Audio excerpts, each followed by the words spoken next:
One night I walked over to where my husband was sitting. He had fallen asleep right there on the couch, presumably while looking up vacation packages for us. His phone had slipped out of his hand, resting precariously on his chest, and the screen was still unlocked. I leaned down just to turn it off and save the battery, but what I saw displayed on that screen made the ground beneath my feet feel like it was dissolving. Welcome to Ivy Burke Stories. I am here every single day sharing new stories from real lives. If you subscribe to the channel and like this video, it truly means the world to me. And now let us get back to the story, which I am certain will keep you guessing until the very end. Hazel Stewart braced her shoulder against the heavy front door and shoved it open. She was balancing a heavy reusable grocery bag in one hand and a crinkling paper sack from CVS in the other.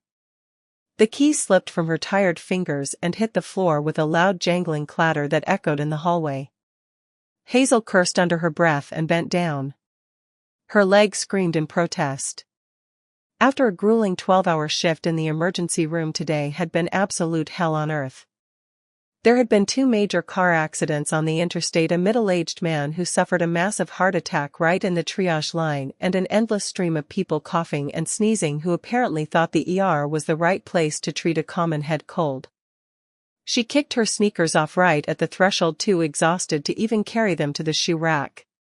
She walked barefoot across the cool laminate flooring toward the kitchen, the chill seeping into her aching arches. A mountain of dirty dishes was piling up in the sink. There were 3 plates, a handful of mugs, and a frying pan with crusty yellow remnants of scrambled eggs dried onto the surface. Christian had obviously been home all day but hadn't managed to do even the bare minimum of tidying up. "Christian, are you here?" she called out as she heaved the heavy bags onto the kitchen table.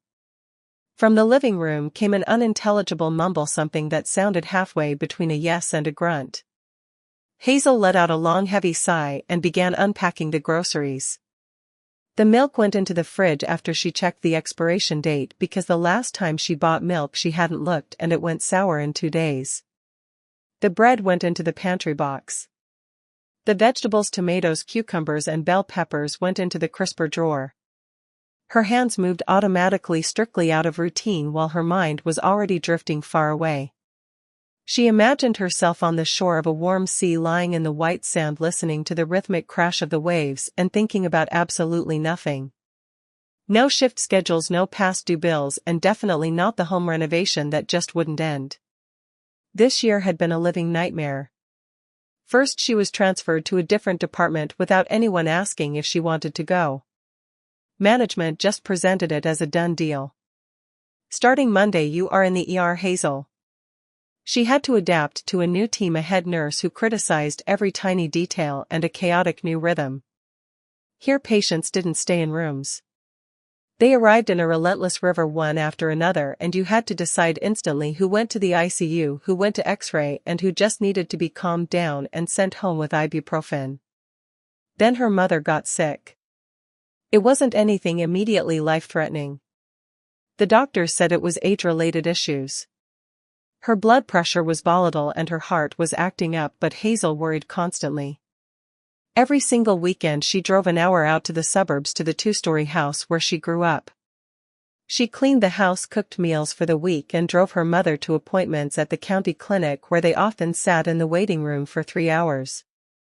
Her father had passed away 5 years ago. Hazel was an only child, so there was no one else to share the burden. Everything hung on her shoulders.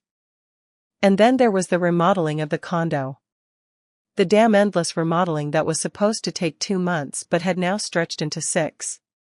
The contractors came and went on a schedule that made no sense, leaving behind fine white dust, unfinished corners and exposed drywall. Sometimes they ran out of grout, sometimes the wrong tiles were delivered, sometimes the foreman was sick.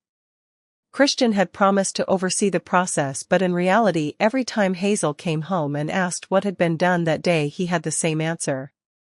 "I have no idea, I didn't go in there, I was on a call." Christian worked as a software developer from home. He sat in his office or the living room wearing noise-canceling headphones, staring at his monitors. Hazel often found him in that exact pose. Even when she came home late at night completely drained, he was sitting in the same posture, his face illuminated by the screen, his fingers flying across the mechanical keyboard. It hadn't always been like this. He used to meet her at the door. He would hug her, kiss the top of her head, ask how her day was, and lead her into the kitchen where the table was already set. Even if dinner was simple, he made an effort. Now at best he would nod without looking away from his code and mumble, "Hi, I'll be done in a minute." She poured herself a glass of cold filtered water that felt like ice as it went down her throat and leaned back against the kitchen counter. She felt the exhaustion washing over her in waves, pulling at her shoulders, her back and her legs. In the reflection of the dark oven door she caught a glimpse of her face. She looked pale with dark purple circles under her eyes and a loose strand of hair falling out of her messy ponytail. When was the last time she had really looked at herself in the mirror?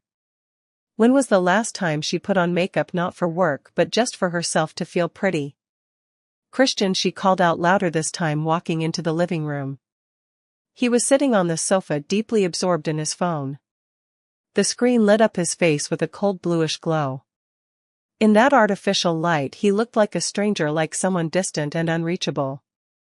His hair was messy and there was stubble on his chin. He had stopped shaving every day, reasoning that he didn't go outside anyway. He was wearing an old stretched-out t-shirt that Hazel had wanted to throw away multiple times but never got around to. On the coffee table stood a mug with unfinished coffee, a dark ring of sludge at the bottom, probably sitting there since the morning, surrounded by cracker crumbs that no one had wiped away. "Did you hear me come in?" Hazel dropped onto the opposite end of the sectional sofa and peeled off her socks. Her feet were throbbing. Tomorrow they would definitely be swollen. Christian didn't look up from his phone. His thumb slid lazily up and down the screen. Was he scrolling through social media, reading news, or texting someone?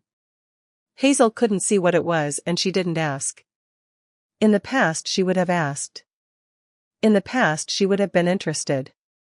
Now she simply didn't have the energy. "How was your day?" she asked. "Normal," he said flatly. "Had calls?" "It was always calls, always deadlines." "I'm almost done," he added.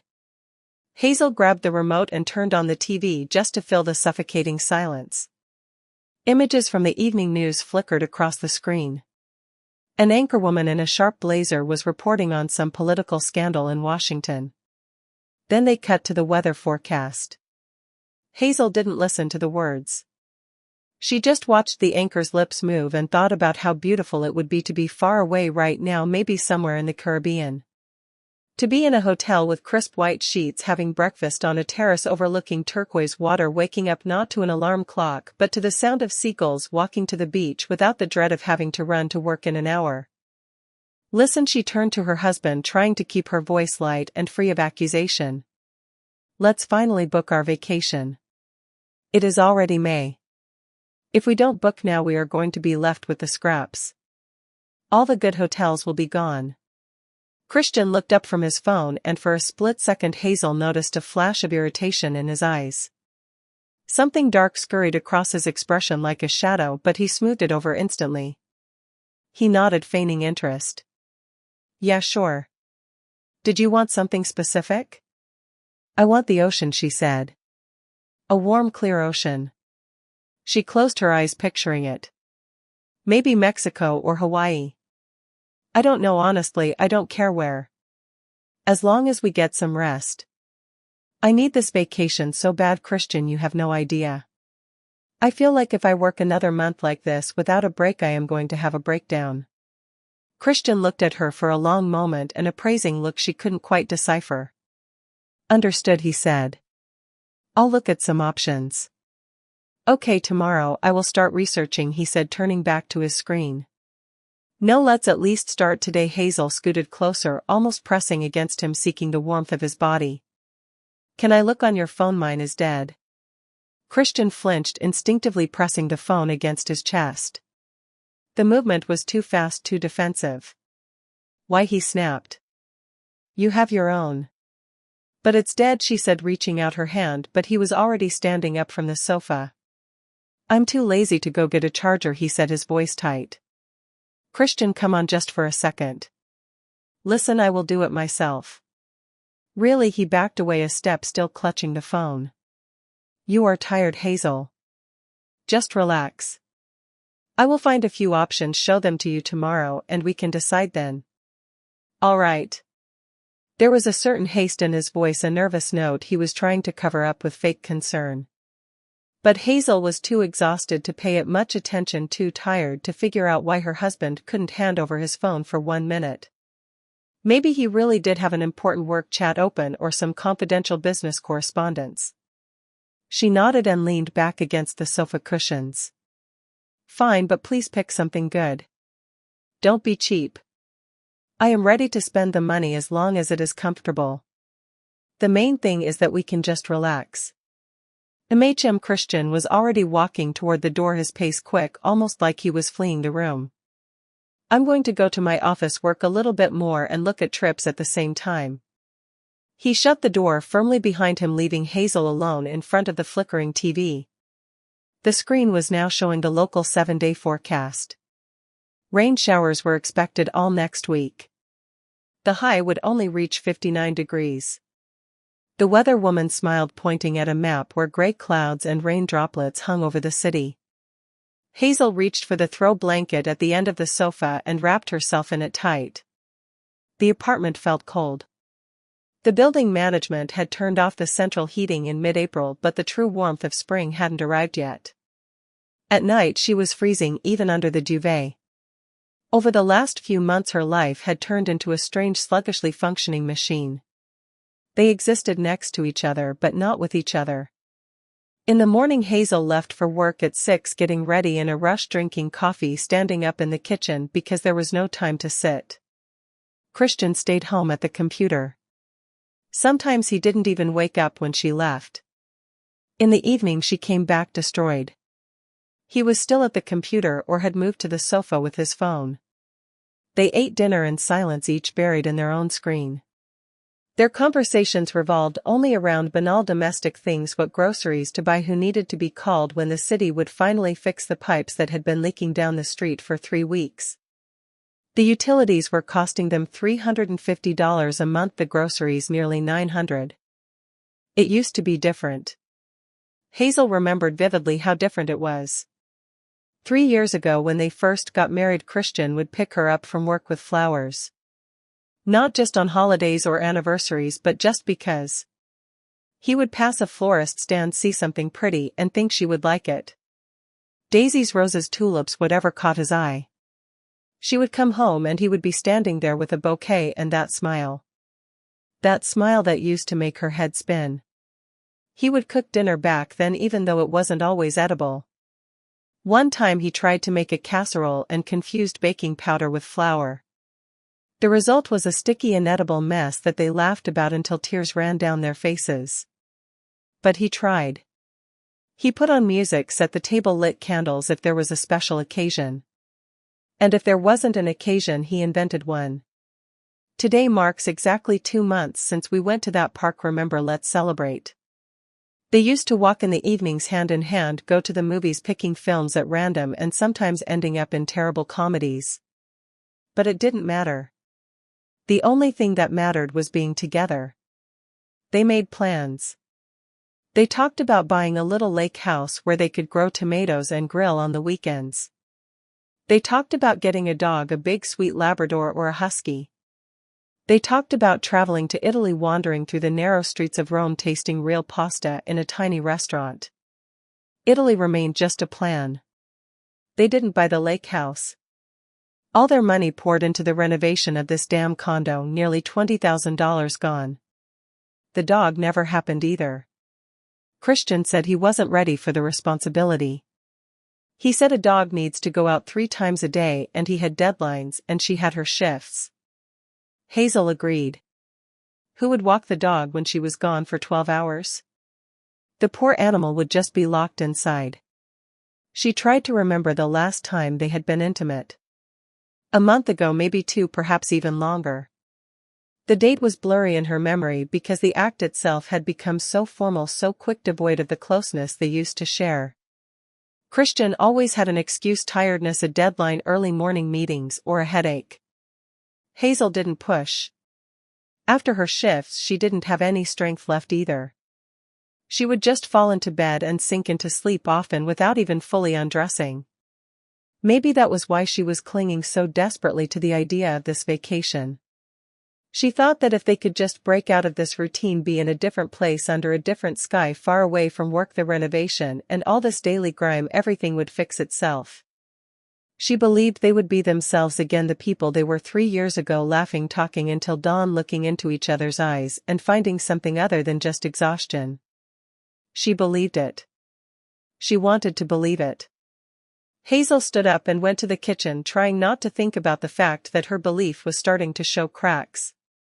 She had to make something for dinner even though she had absolutely no appetite. There was a lump in her throat and her stomach was tied in knots.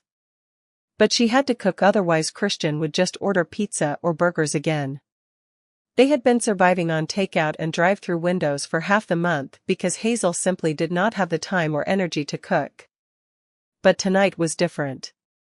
She opened the stainless steel refrigerator and stared at the wire shelves, trying to conjure a meal out of the sparse ingredients. The package of chicken breast she had bought 2 days ago was still good. She found some Roma tomatoes, a green bell pepper, a yellow onion, and a box of penne pasta in the pantry. It would have to be a casserole or maybe just a skillet chicken with vegetables. Something quick, something filling, something that felt like a home. As she moved around the kitchen chopping vegetables on the bamboo board and dicing the meat, her thoughts drifted back to the vacation. She could almost feel the phantom warmth of the sun on her skin. She imagined the ocean, the white sand, the cocktails served at sunset. She had never actually tried those bright tropical drinks with the little paper umbrellas, the ones they always served in beach bars, but she wanted to.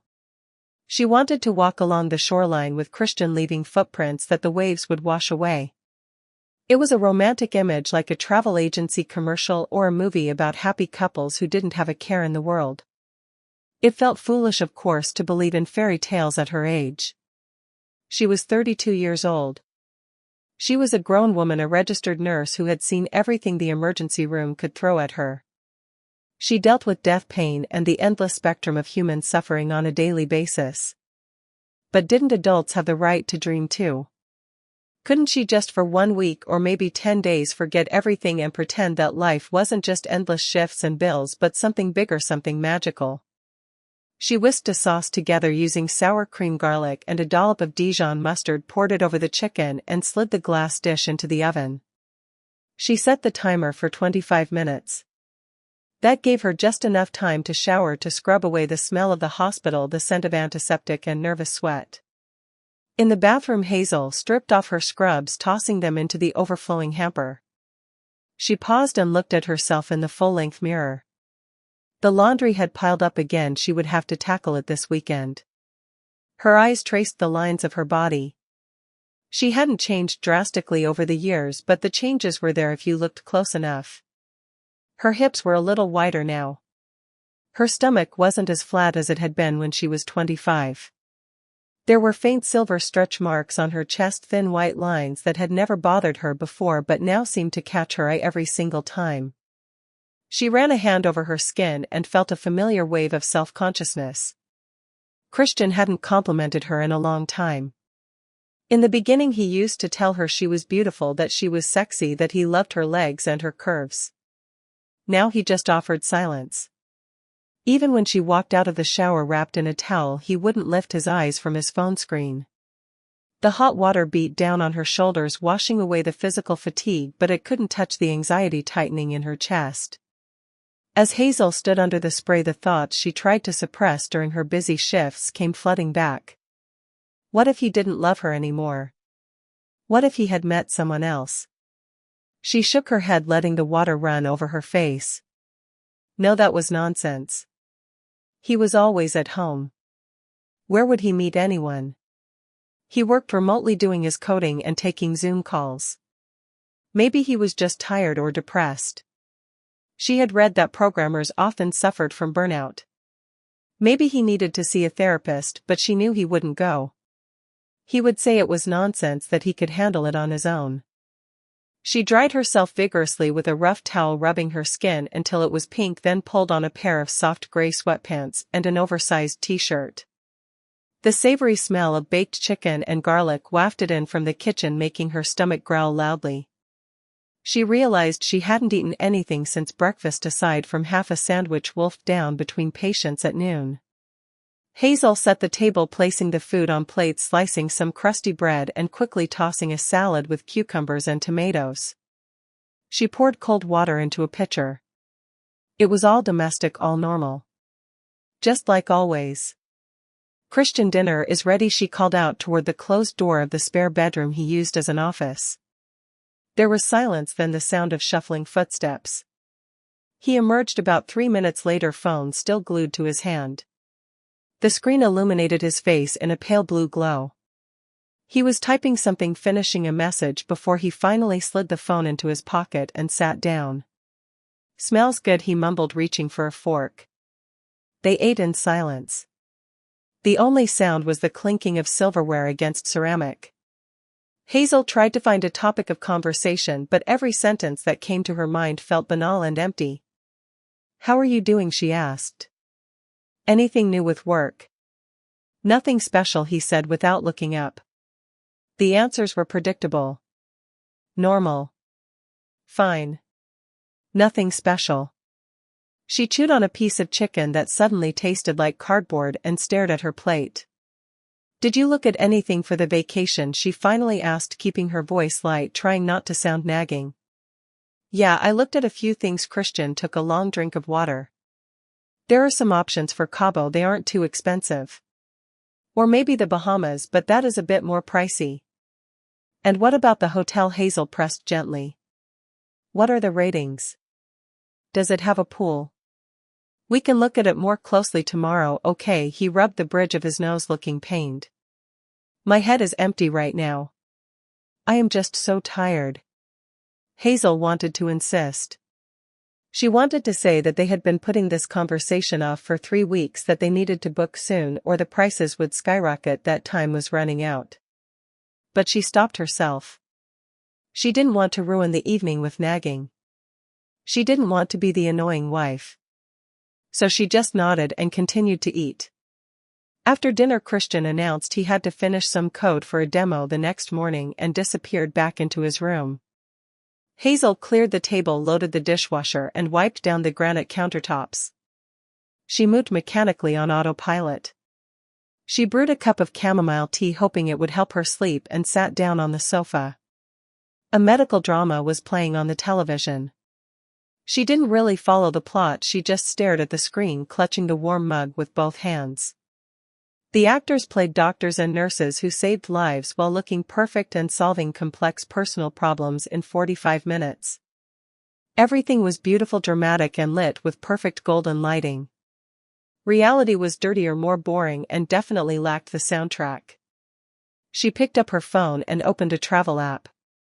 She scrolled through the offers. Cabo San Lucas, Cancun, Greece, Italy. 5-star resorts with photos of infinity pools where the water was an unreal shade of turquoise. 3-star hotels, simpler but still decent. The prices were steep.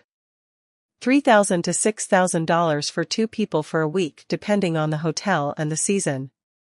But she had savings. She had put money aside every single month for years. Just for something like this. There was about $40,000 sitting in a high-yield savings account. Her iron reserve.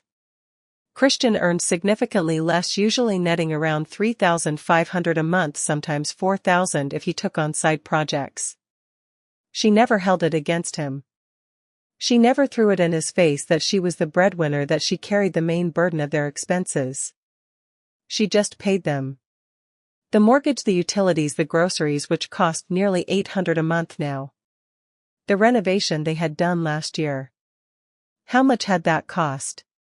She was afraid to calculate it exactly, but it was probably around $20,000.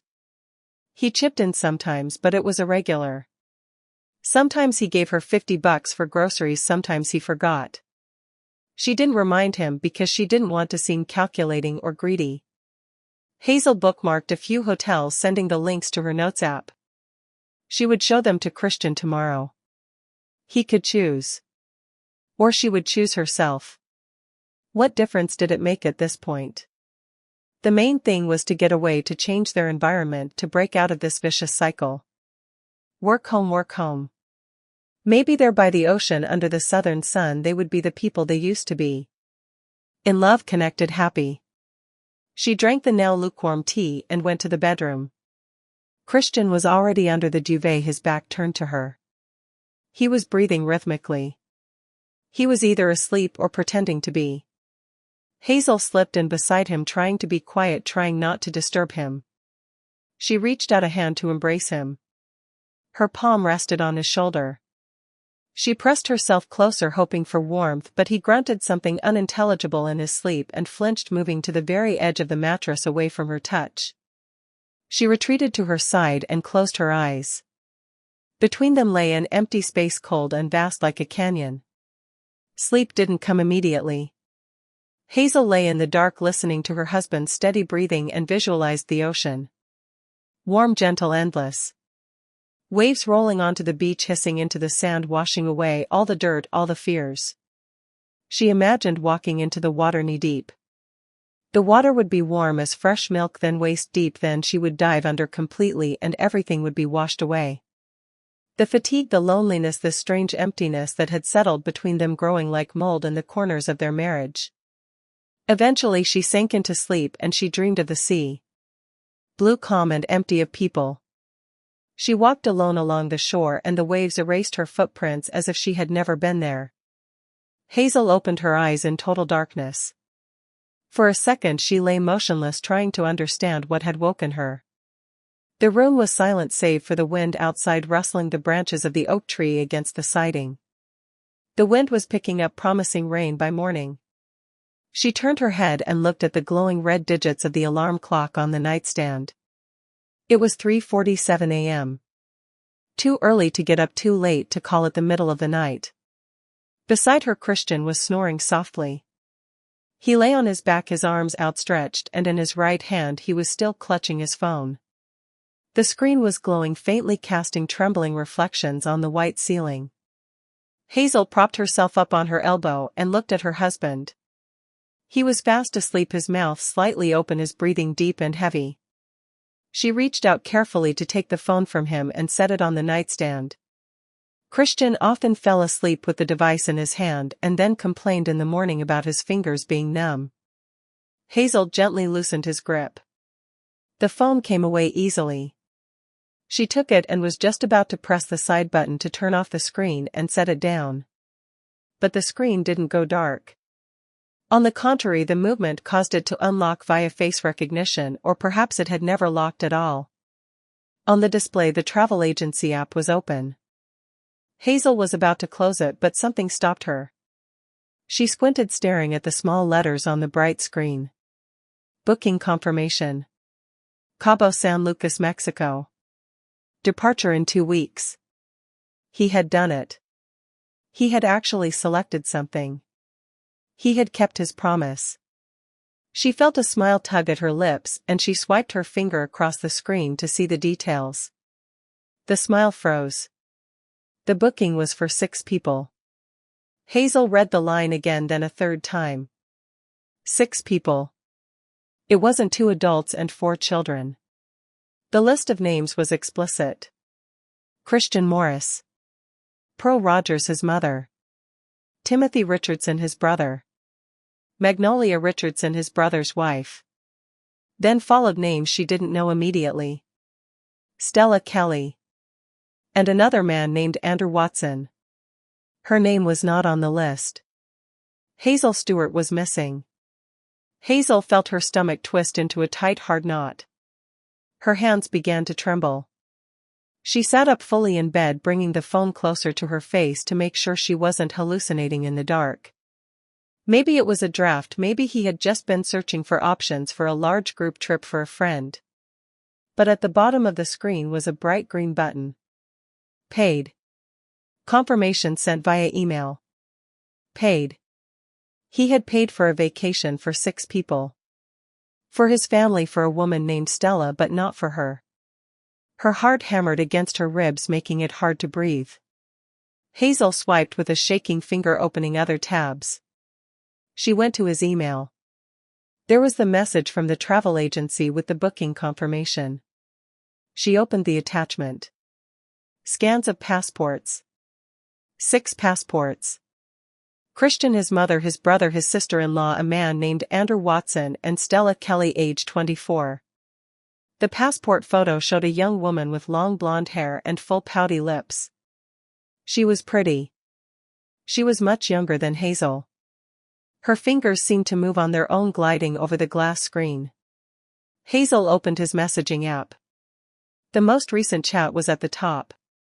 Stella. She opened the correspondence. The first message was from last night while Hazel was already asleep. Christian, booked everything, babe. We fly out on the 15th, get ready for the best vacation of your life, Stella, I can't wait. Are you sure everything is okay?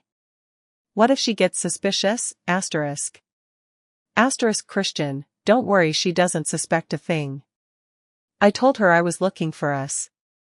She didn't even ask for details, Stella, so she definitely isn't coming? Christian, no, I booked without her.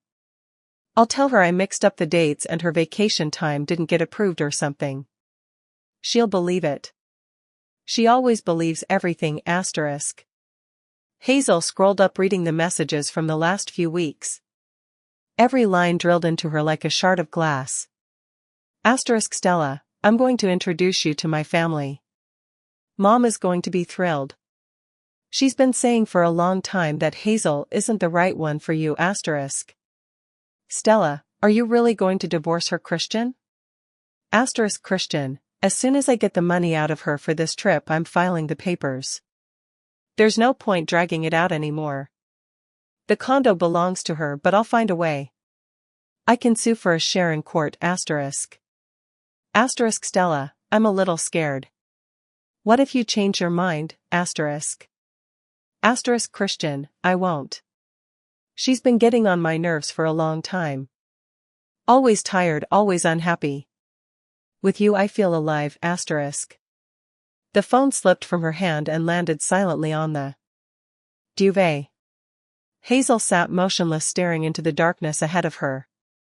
There was a rushing sound in her ears, like the ocean she had dreamed of, but violent and roaring. The walls of the room seemed to be moving, pressing in on her from all sides. She wanted to scream, but no sound came from her throat. Beside her, Christian snorted in his sleep and rolled onto his side. His hand slid across the sheet, searching for the phone. Hazel grabbed it quickly, snatching it away, and pressed it against her chest, terrified he might wake up. But Christian only mumbled something in his dream and went still again. She got out of bed slowly, her legs feeling stiff and foreign. She held the phone so tightly her knuckles turned white. She limped to the door, stepped out into the hallway, and pulled the bedroom door shut behind her. The condo was cold and dark. Only the weak yellow glow of a street lamp penetrated through the living room window. Hazel walked into the kitchen and collapsed onto a chair. She placed the phone on the table and stared at it as if it were a venomous snake, coiled and ready to strike. Inside her, something hot and terrible began to boil. Deep humiliation, blinding rage, and a sharp, physical pain all swirled together in the pit of her stomach, creating a toxic cocktail that threatened to make her sick. Hazel pressed her palms hard against her face, digging her fingers into her skin as she tried to stem the rising tide of tears, but it was a useless effort. The dam broke. Hot, bitter tears spilled over her cheeks, sliding through her fingers and dripping onto the cold granite of the kitchen table. She sat there in the dark, wondering how long she had been playing the fool. How long had this been going on? How many times had Christian looked her in the eye, hugged her after a long shift, kissed her forehead, and told her he loved her, all while his mind was somewhere else? While his thumbs were busy typing messages to this Stella woman, plotting a vacation without his wife, plotting an entirely new life that erased Hazel completely. Her mind reeled back to the money. She remembered handing him her savings for the home renovations, trusting him to handle the contractors. She remembered the urgent purchases he claimed he needed, the high-end laptop he said was essential for his work productivity. How much had it been in total? Over $15,000. Maybe closer to 20. She hadn't bothered to do the math or ask for receipts because she hadn't felt the need to audit her own husband. It was for their family. It was for their future. She had trusted him with every fiber of her being. God, the sheer depth of that trust made her feel nauseated now. Hazel wiped her face aggressively with her hands, smearing the tears, and picked up the phone again. The screen's glow was harsh in the dim kitchen. She forced herself to scroll further back through the correspondence, needing to see the root of the rot. There were messages from a month ago, 2 months, 3. They had met in an online chat room for gamers. The realization stung. Christian spent his evenings gaming, claiming he was unwinding, usually while Hazel was collapsing into bed after an exhausted 12-hour shift at the hospital. Stella was local. They had met in person back in March. Since then, they had been seeing each other regularly, usually during the hours Hazel was working hard to pay their bills. The chat log was littered with photos that made Hazel's breath hitch. There was Stella sipping a latte in a downtown cafe, Stella posing in the passenger seat of Christian's car, Hazel's car, and Stella laughing in a park. Then came the one that stopped Hazel's heart. A photo of them kissing. Christian had his arm wrapped tight around the younger woman's waist, and on his face was a genuine, wide, carefree smile that Hazel hadn't seen directed at her in years. She kept scrolling back to the earliest messages, forcing herself to witness the inception of the betrayal. Christian, you are so handsome. I can't stop thinking about you. Stella, you know I'm married. This is wrong. Christian, I know, but I'm miserable in my marriage. She doesn't understand me. We've been strangers for a long time. Hazel gasped, a sharp, ragged sound in the quiet house. Miserable? Strangers? She felt the air leave her lungs. She had been living in a fantasy world. She had believed they were just going through a rough patch, a typical marital lull that they would navigate together with patience and time. She thought they were partners weathering a storm, but he had already abandoned ship. He had erased her from his life months ago and just hadn't bothered to tell her yet. She set the phone down on the table as if it were a burning coal and wrapped her arms around her own torso, hugging herself tightly. Her body began to tremble violently. Her teeth chattered, the sound loud in her ears, even though the kitchen was perfectly warm. It was shock. Her nursing training kicked in automatically, diagnosing her own condition. She had seen this 1,000 times in the emergency room. Rapid breathing, uncontrollable shivering, nausea. She told herself to pull it together, to breathe deeply and slowly, in through the nose, out through the mouth, but her body refused to obey. The tears kept flowing, and inside her chest, a black void began to expand, swallowing everything in its path. Her hopes for the trip, her plans for their anniversary, her warm memories of their wedding day, all of it was being sucked into the darkness. The Christian Morris she loved, the man she had known for 3 years, was a fiction. He was a hallucination. He had never really existed. She didn't know how long she sat there in that state of paralysis. It might have been an hour, maybe longer. Outside the kitchen window, the sky began to shift from black to a bruised purple. The gray dawn was breaking through the heavy cloud cover, promising a gloomy, overcast day. Hazel forced herself to stand up. Her legs felt heavy, like lead. She walked to the sink and splashed freezing cold water onto her face, shocking her system. She caught a glimpse of her reflection in the darkened window pane. Her eyes were red and swollen, her face pale and ghostly, her hair a damp mess sticking to her forehead. She looked like a woman destroyed. She returned to the table, picked up the phone, and opened the text thread one last time. She needed to burn the words into her memory. She read the key phrases again. Drain her accounts. File for divorce. She's getting on my nerves. She'll believe it. She always believes everything. Every word was a physical blow, a punch to the gut. But as she read them over and over, the sharp, agonizing pain began to recede, replaced by something else. Something cold. Something hard and jagged. He thought she was an idiot. He saw her as a convenient, docile cash cow who would work herself to the bone, bring money home, and believe whatever nonsense he fed her. He thought she was so stupid that she wouldn't even suspect he was planning to take his mistress and his entire freeloading family on a luxury vacation using her savings, leaving her behind to deal with the fallout. He even planned to sue her for the apartment she had bought with her own money. Hazel set the phone down gently this time and leaned back against the chair.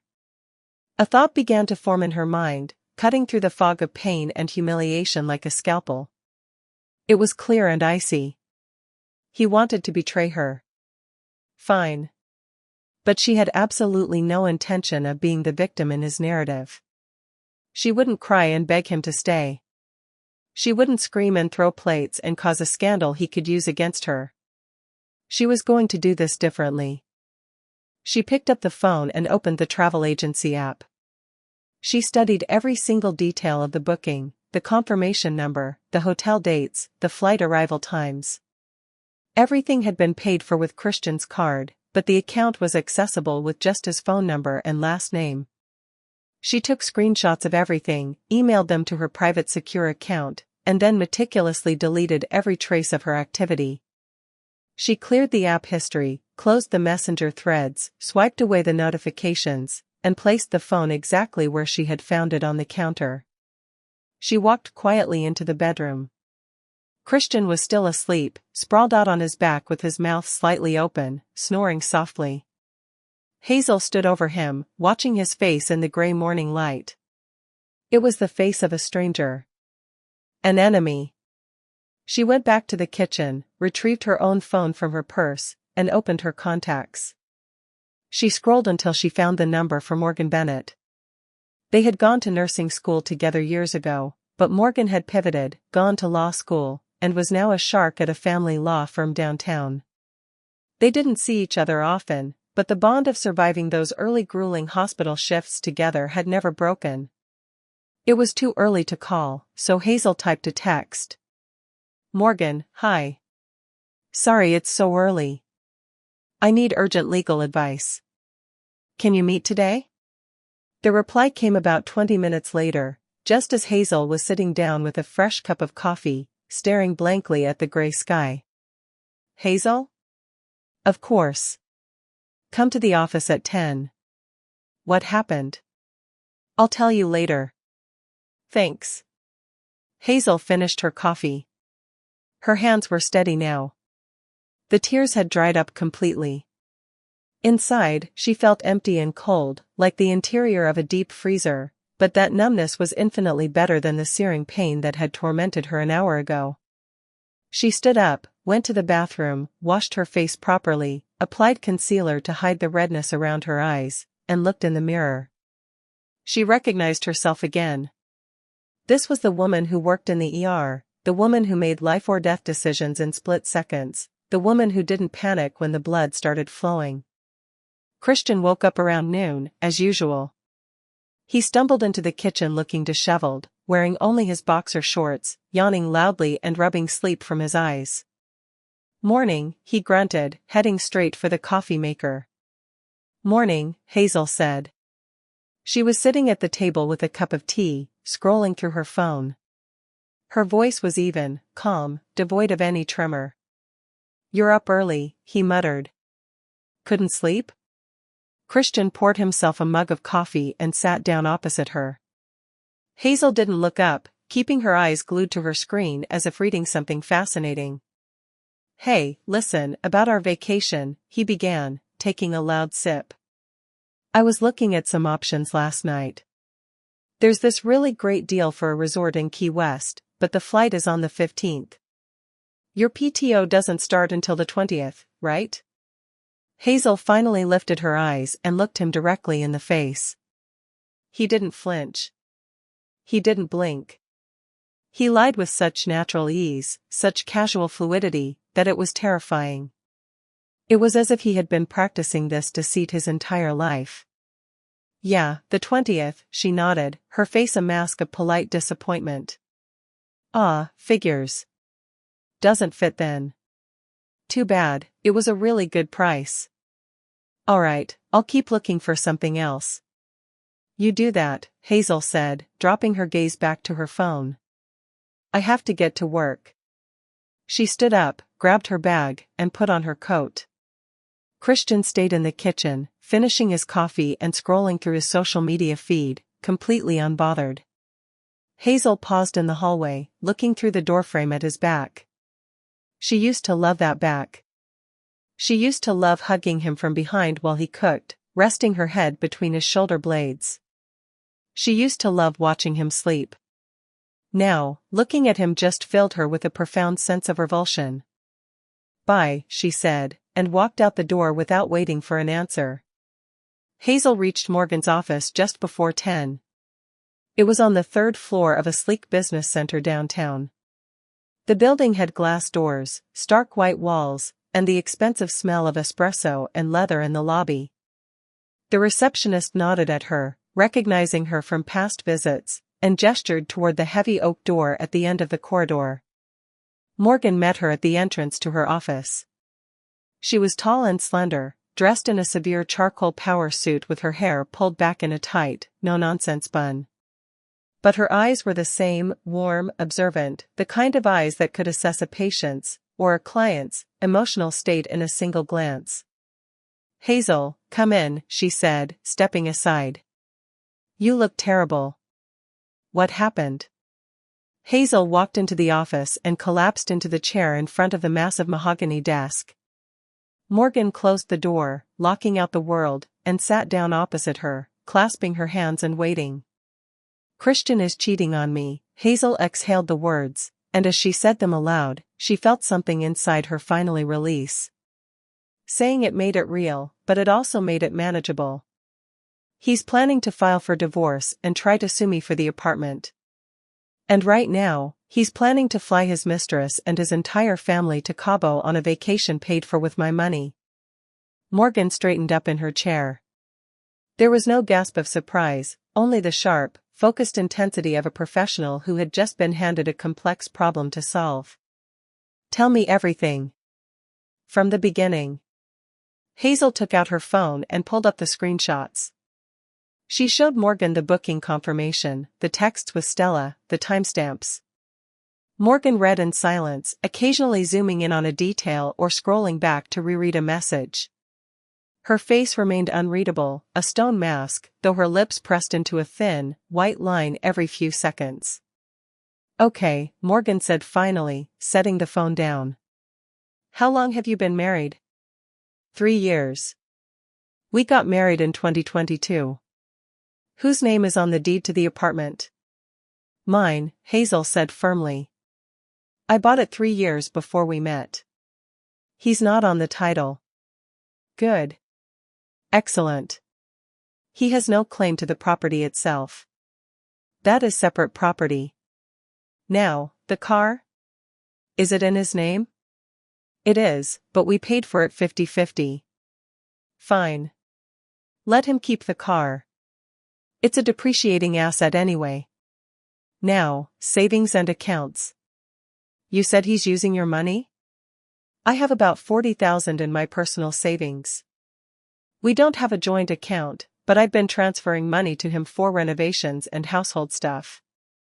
About $15,000 recently. Maybe more. Morgan nodded, scratching notes onto a yellow legal pad. Did you transfer it to his bank account, or was it cash? Mostly transfers. Some cash. Transfers are good. They create a paper trail. If we go to court, we can argue that money was misappropriated, though honestly, it's hard to get back gifts between spouses. He'll argue it was for marital expenses. But you said he wants to go after the apartment. That's interesting. Morgan looked up. Listen to me closely, Hazel. The condo is premarital assets. He can only claim a portion of the appreciation in value that occurred during the marriage due to active improvement. If he used your money to renovate, he has no leg to stand on. But if he claims he put in sweat equity or his own cash, he might try. We did renovate, Hazel said. But the money came from me. Can you prove it? I think so. The receipts, they must be in the home office somewhere. Find them. Dig up everything. Contractor contracts, receipts for materials, bank statements showing the outflows. Bring me everything. The more proof that the investment was yours, the faster we shut him down. Hazel nodded, typing notes into her phone. One more question, Morgan continued, her voice softening slightly. Do you want a divorce? Yes, Hazel said without hesitation. Fast. As fast as possible. Okay. If we can get him to agree to an uncontested divorce, it could be done in a month or two. But based on these texts, he's planning a fight. If we have to litigate, it's going to take 6 months, maybe a year. You can file first. We can file on grounds of adultery if you want to play hardball, or just irreconcilable differences to keep it cleaner. We can file a motion to freeze assets so he can't drain any more cash. Is there any way? Hazel hesitated, looking for the right words. Is there any way to make him regret it? Morgan smirked, a dry, cynical expression. Revenge is usually a bad legal strategy, Hazel. But I understand the impulse. What are you thinking? Hazel remained silent for a moment. Inside her, that hot, dark rage was bubbling up again. She remembered the texts. Asterisk take her money. She's annoying. She believes everything, asterisk he thought she was weak. He thought she was prey. They fly out on the 15th, Hazel said quietly. The whole group. His mother, his brother, the sister-in-law, the mistress. To Cabo. It's all paid for. And? What if they don't arrive in Cabo? Morgan raised an eyebrow. You want to cancel the booking? No, Hazel said, her eyes cold. I want to change it. To something unpleasant. But keeps the booking valid enough that they actually get on the plane. I want there to be a surprise waiting for them. Morgan leaned back in her leather chair, tapping her pen rhythmically against the desk. That is risky. If it comes out that you tampered with his accounts, it could look bad in court. Unauthorized access to computer systems, technically. Although, if you have his passwords and implied consent to manage household affairs. I have his phone, Hazel said. I have the screenshots, the booking number, all the data. I can log into the airline and the hotel account right now. If I do it at the last minute, a day or two before the flight, he won't notice. He's lazy. He won't check until he's at the gate. Morgan was silent for a long time, weighing the options. Then, slowly, she nodded. You know, formally, as your attorney, I have to advise you against any actions that could be construed as harassment or fraud, Morgan said, her voice dropping to a conspiratorial whisper. Then she smiled, and her eyes flashed with a dangerous glint. But as your friend? As your friend, I'm telling you, if you're going to do it cleanly. Leave no digital footprints. Do not use your own IP address. And then, never speak a word of it to anyone. Not even me. Hazel exhaled, a long breath of relief. Thank you. Don't thank me yet. This is just the start. You need to prepare for the real war. Gather those documents. Document every dime you spend from today forward. And most importantly, do not let him know that you know. Act normal. Be the gullible wife he thinks you are until the trap is shut. I understand. Morgan stood up and walked to the window, looking down at the busy city street below. Cars were crawling in the mid-morning traffic.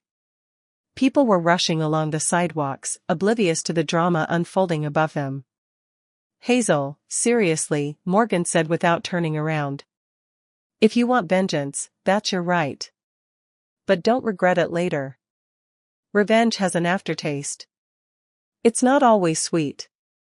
I won't regret anything, Hazel said, standing up and slinging her bag over her shoulder. Her jaw was set, her eyes clear. I just want him to understand that I am not the idiot he thinks I am. Morgan turned around in her chair, a sad but encouraging smile playing on her lips. Good luck then, she said softly. Call me the minute you're ready to file the papers. I will handle everything. Hazel walked out of the law office and stood on the sidewalk for a moment, inhaling the crisp city air. It tasted different now, sharper and cleaner. For the first time in weeks, the crushing weight on her chest felt lighter. A plan was beginning to take shape, no longer a vague desire for justice but something clear, concrete, and devastating.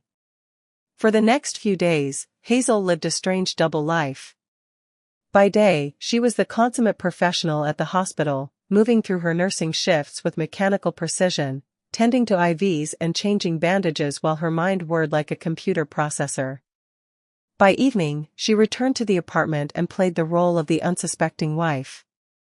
She ate dinner across from Christian, chatting idly about the weather, the local news, and trivial neighborhood gossip. Christian didn't notice a thing, or perhaps he was just too arrogant to look closely. He saw what he wanted to see, a gullible woman who was none the wiser. At night, however, the real work began. Once Christian was sound asleep, snoring softly with the confidence of a man who thought he had won, Hazel studied travel websites. She scoured maps, read obscure reviews, and analyzed rebooking policies. She needed a specific kind of hell to send them to. It couldn't just be a cancellation, that would be too easy. She needed a place that was technically a hotel, a legitimate booking to avoid immediate claims of fraud, but one that was utterly miserable. She found it on the third day of her search. It wasn't the sparkling, all-inclusive beachfront resort in Cabo San Lucas that Christian had booked using her life savings. Instead, she found a listing deep in the arid, dusty interior of the Baja Peninsula, hundreds of miles from the nearest swimmable beach. It was marketed as an authentic eco-homestead for those seeking total isolation. The photos showed a whitewashed, crumbling structure that looked more like a forgotten mission outpost than a vacation spot. The amenities listed were stark. No air conditioning. Shared outdoor composting toilets. No Wi-Fi. The description boasted of a rustic connection to the earth and traditional living. In reality, it was a shack in the middle of the scorching desert, accessible only by a once-daily supply bus from the airport. But legally, it was a registered tourist accommodation. It could be booked. Hazel calculated everything down to the minute. She had to change the booking exactly 48 hours before their flight. Any sooner, and Christian might get a notification and fix it. Any later, and the system might lock her out. The flights would remain the same. They would still fly first class to Los Cabos, sipping champagne and dreaming of infinity pools. But once they landed, instead of a private limousine whisking them to a 5-star oceanfront suite, they would face a grueling 5-hour bus ride over washboard dirt roads into the middle of nowhere. The system allowed automatic changes if one adhered to the deadlines and paid the fees. The penalty for downgrading and changing the location was 20% of the original price plus administrative costs, but Hazel didn't care about the money anymore. The remaining balance would theoretically be refunded to the card, but given the late notice, most of it would be eaten up by fees. It was a price she was happy to pay. The only hurdle left was accessing Christian's account. She had memorized his passcode that terrible night she found the messages on his phone. It was insultingly simple. His mother's birthday. Classic Christian, a mama's boy to the bitter end. She went to the public library to access the travel portal, ensuring no digital footprints would be left on her own devices or the home Wi-Fi. On the 13th, 2 nights before their departure, Hazel waited in the dark. Christian was sprawled out in their bed, deep in dreamland. She slipped out of the sheets, silent as a ghost, and crept into the kitchen with her laptop. Her hands trembled slightly, not from fear, but from a surge of adrenaline as she typed in the password. The travel dashboard loaded. There it was. Cabo San Lucas, the Grand Velas Resort, luxury ocean view suites, 6 guests. She clicked the button labeled Change Booking. The system prompted her for new criteria. Hazel selected Change Destination. She typed in the new location. Baja California Sur, Interior Region, Santa Maria del Desierto. She selected the property, the Dusty Cactus Eco Retreat. She confirmed the cancellation of the luxury resort. The screen flickered for an agonizing second before a green checkmark appeared. Changes saved. A rebooking fee of $1,200 was instantly charged to the card on file. The new confirmation email was sent, and Hazel immediately archived it so it wouldn't sit in his main inbox. She closed the laptop and sat in the kitchen silence, listening to the hum of the refrigerator and her own steady breathing. It was done. Now, all 6 of them would fly to Mexico exactly as planned. She imagined their faces. Christian, thinking he was whisking his mistress away on her dime. His mother, Pearl, who had undoubtedly bragged to her entire church group about her son treating the family to a tropical paradise. Stella, the mistress, packing her designer bikinis and flimsy sundresses. They would stand at the airport in Cabo, reading the new confirmation, slowly realizing that the ocean was miles away and their luxury vacation had evaporated into dry heat and dust. A cold, satisfied grin spread across Hazel's face. Let them learn what it feels like when expectations are shattered, when the rug is pulled out, when you realize you have been played. The next day, Hazel began to pack her life away. She moved methodically, taking only what she needed and hiding the boxes in her car trunk or under the bed in the guest room until she could move them. Documents, cash, her grandmother's jewelry. She called a real estate friend who had helped them buy the apartment years ago. She asked for immediate rental options in a different neighborhood. The woman was surprised but professional, offering a few leads. Hazel chose a small, quiet studio apartment on the other side of the city. It was modest, clean, and far away from the wreckage she was leaving behind. "When do you want to move in?" the agent asked. "The 15th, Hazel answered. "The same day he flies out." Everything was falling into place. On the evening before the trip, Christian was a bundle of nervous energy. He ran around the apartment packing his suitcase, checking his passport, and preening in the mirror. Hazel sat at the kitchen island, pretending to read a magazine. "Are you sure you can't get the time off?" he asked, popping his head into the kitchen. He plastered a look of fake concern on his face, though his eyes were gleaming with excitement. "I can't, Christian. You know how short-staffed we are at the hospital right now," Hazel said, keeping her voice even. "That's a shame," he said, barely hiding his relief. "Well, next time we'll go together, just you and me." Hazel looked up, studying the face of the man she had once adored. She searched for any spark of affection, any lingering warmth, but felt nothing. Just a vast, cold emptiness. "Sure," she said. "Next time."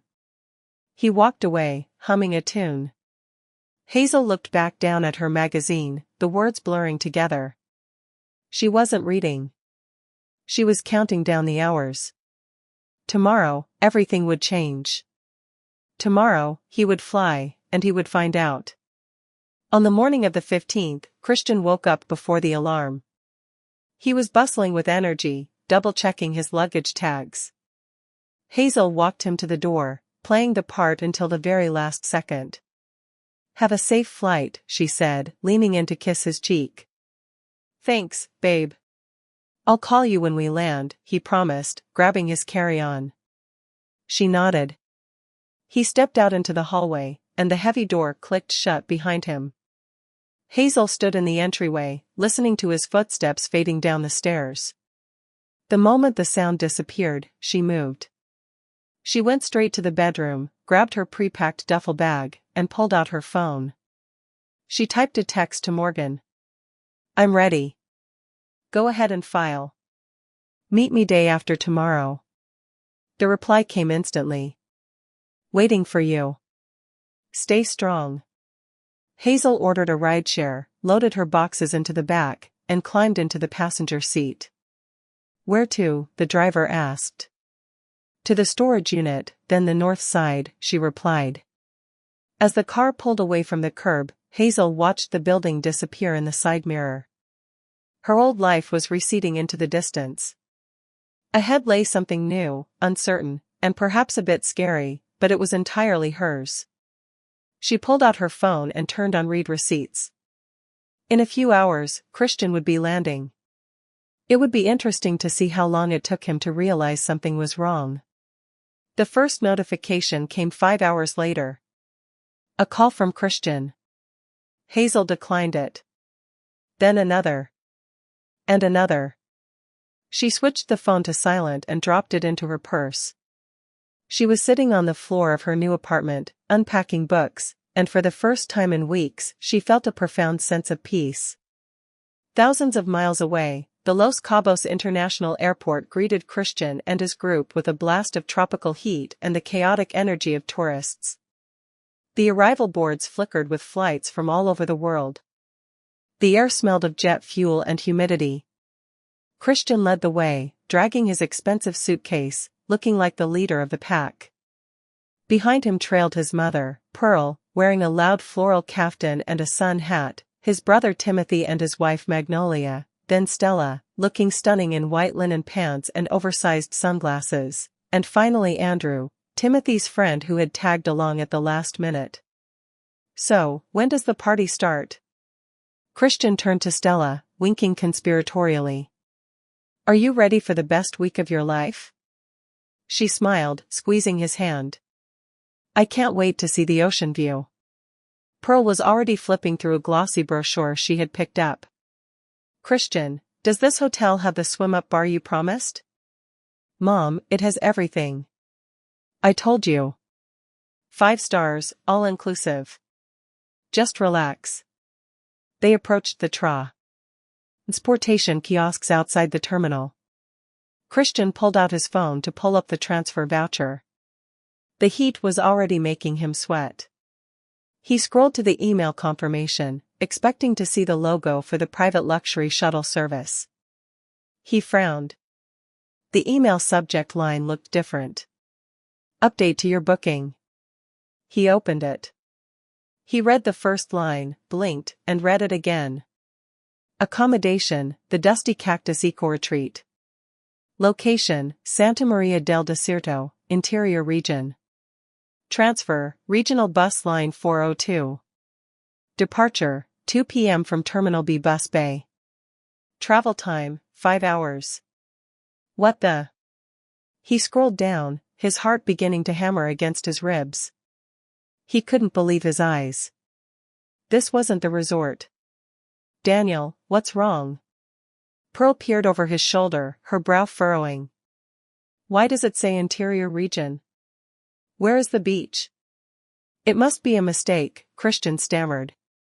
He tapped furiously at the screen, trying to refresh the app. I booked the Grand Velas. I paid for the Grand Velas.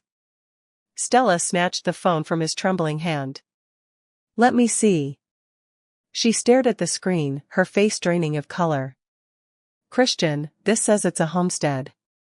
Look at these photos. She pointed a manicured nail at the tiny thumbnail image. That looks like a shack. The photo showed a small, dusty building with peeling paint on the shutters, chickens pecking in the dirt, and a wooden structure in the yard that was unmistakably an outhouse. Who changed the booking? Stella demanded, her voice rising an octave. Hazel, Christian whispered, the realization hitting him like a physical blow. But she didn't know the password. Did she? He tried to remember if he had ever written it down, if he had ever been careless. The memory of leaving his phone on the nightstand while he slept flashed through his mind. Christian, what are we going to do? Pearl's face was turning red, a mix of heat and indignation. I told everyone we were going to a luxury resort. This is a disgrace. Mom, shut up. Let me think. Christian snapped. Pro recoiled, looking offended. Stella tugged at his arm. Maybe it's not that bad? Maybe it's a boutique place? Let's just go and see. Did you see the toilet? He shoved the phone in her face. It's a hole in the ground, Stella. Stella looked at the image and grimaced in disgust. Then let's just get our money back and go home. Or book somewhere else. We can't get the money back. Christian rubbed his temples, a headache blooming behind his eyes. There was a cancellation fee. We lost almost everything on the switch. And I don't have any more money. He opened his banking app. The balance stared back at him, dangerously close to zero. He had spent everything on this trip, on gifts for Stella, on the new phone he bought her last week. The renovation money Hazel had given him was gone. He had gambled everything on this secret getaway, and now he was busted. Okay, listen. Timothy stepped forward, trying to be the voice of reason. Either we go to this village, or we sleep on the airport floor. We don't have the cash for 6 last-minute tickets back to the States right now. I vote we just go. At least it's a vacation. In a shack with chicken poop in the yard? Pearl shrieked. Oh, come on, Mom, didn't you grow up on a farm? You'll survive, Timothy shot back. They argued for 10 minutes right there on the sidewalk, tourists streaming past them toward luxury vans and limousines. Christian stood silent, staring at the concrete. Only one thought screamed in his mind. Hazel. She did this. She knew. She had to know. If she had access to change the booking, she had access to everything. The messages with Stella. The plan to divorce her. The theft of her savings. He dialed her number. The ringing sound was long and taunting. Then, a click. Voicemail. He hung up and dialed again. Straight to voicemail this time. She had declined the call. Damn it. He squeezed the phone so hard the case creaked. Who are you calling? Stella looked at him suspiciously. It doesn't matter. He walked a few paces away and tried one more time. User busy. Panic began to rise in his chest, cold and suffocating despite the Mexican sun. Hazel wasn't answering. The booking was ruined. The money was gone. His entire life was collapsing in real time, and there was absolutely nothing he could do about it from a curbside in Baja. Fine. We're going, he growled, walking back to the group. Maybe it won't be that bad. But even as he said it, he knew he was lying. They found the bus at the far end of the terminal. It was an ancient, rattled thing with faded upholstery and cracked windows covered in dust. The driver, an elderly man with a weather-beaten face, nodded indifferently as he tossed their expensive designer luggage into the dirty cargo hold. The journey took 5 hours. 5 grueling hours winding through dry canyons and up steep, unpaved mountain roads. The bus suspension groaned over every pothole. Outside, the azure ocean view they had dreamed of was nowhere to be seen, replaced by endless scrub brush, cactus, and dry rock. Pearl complained the entire time until her signal died. Timothy fell asleep against the vibrating window. Stella sat next to Christian, clutching his hand, but he didn't squeeze back. He just stared out at the barren landscape, the dust swirling in the wake of the bus, realizing that he had underestimated his wife. And now, he was paying the price. Christian Morris stared blankly out the dust-streaked window, trying to comprehend how his life had unraveled so violently and so quickly. The landscape outside was unforgiving, a vast expanse of brown scrub and cactus baking under the relentless Baja sun. When the rickety bus finally ground to a halt, it was already pitch black outside.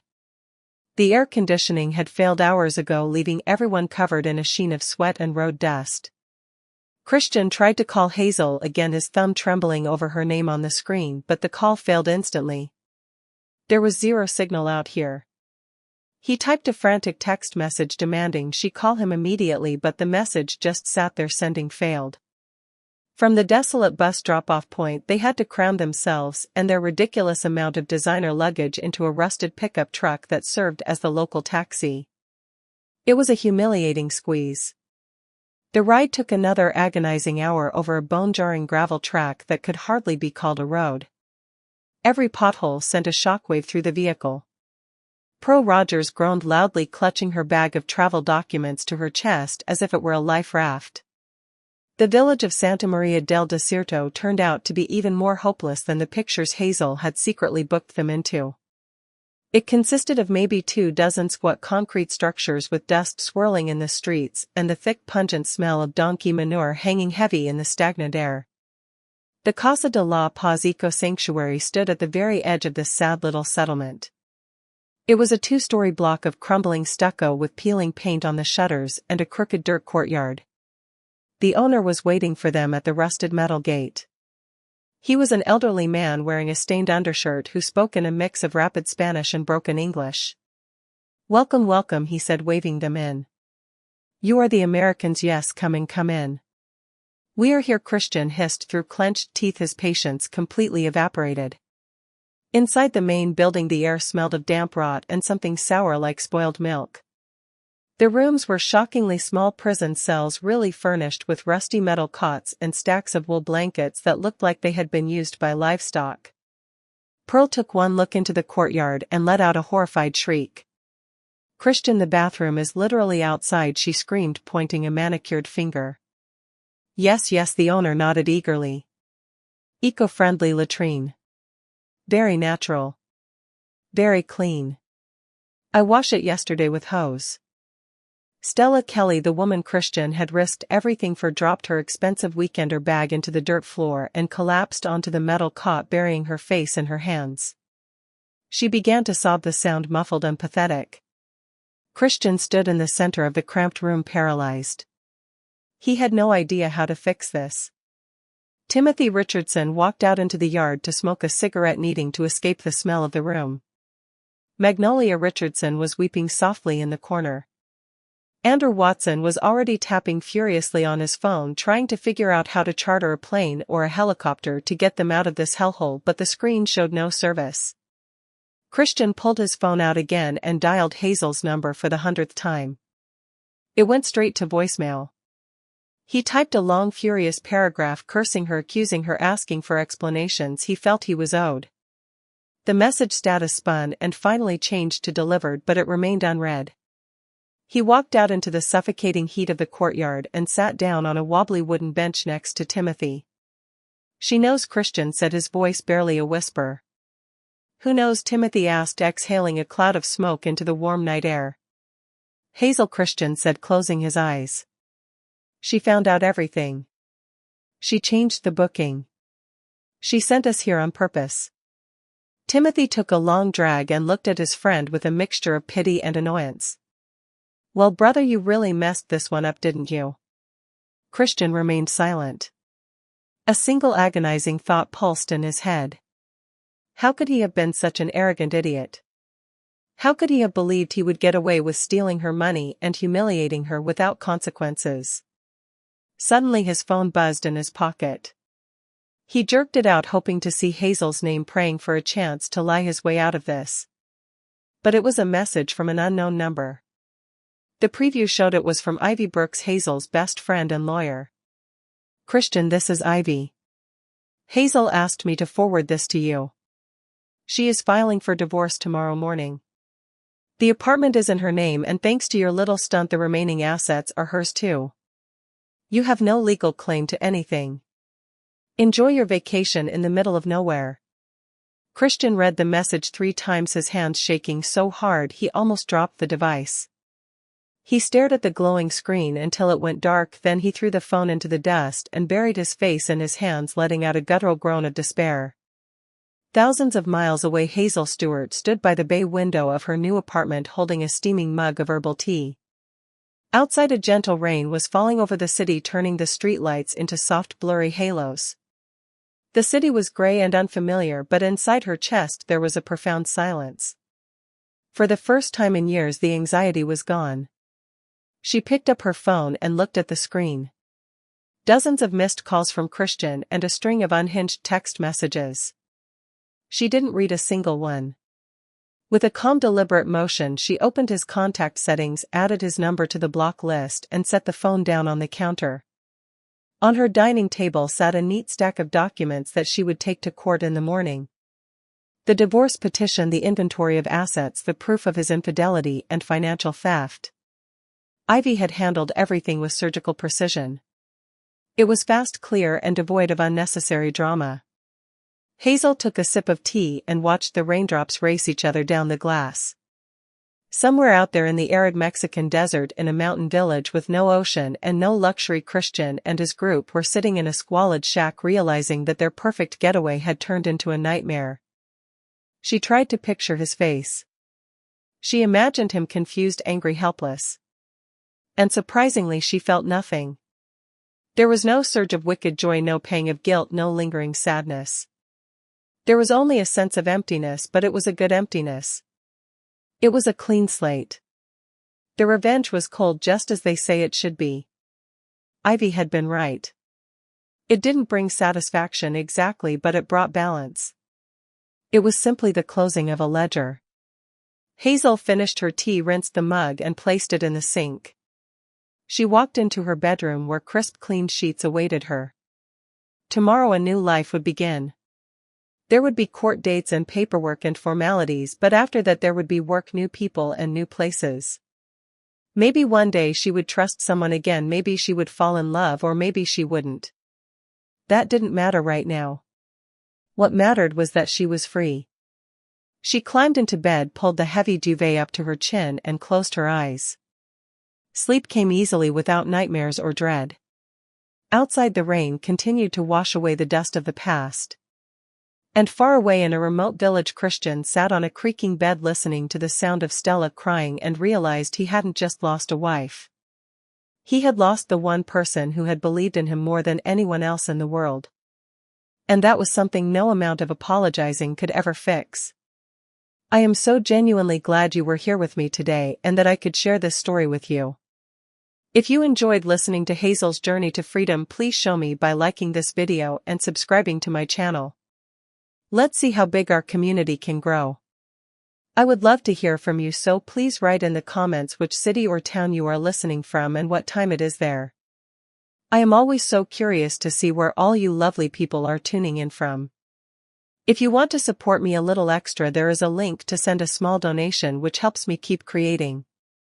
On this channel I narrate new life stories every single day just for you. Right now 2 of my most popular stories are appearing on the screen, so go ahead and click one to keep listening.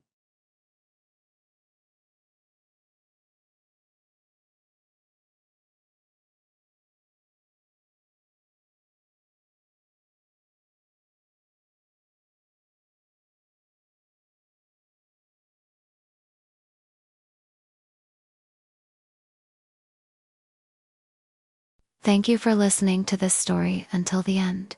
Hopefully every moment in the story has touched your heart, brought you some reflection, some emotion, and hope. Thank you for taking the time to experience it with us, and hope that each next story will always accompany you on your life journey.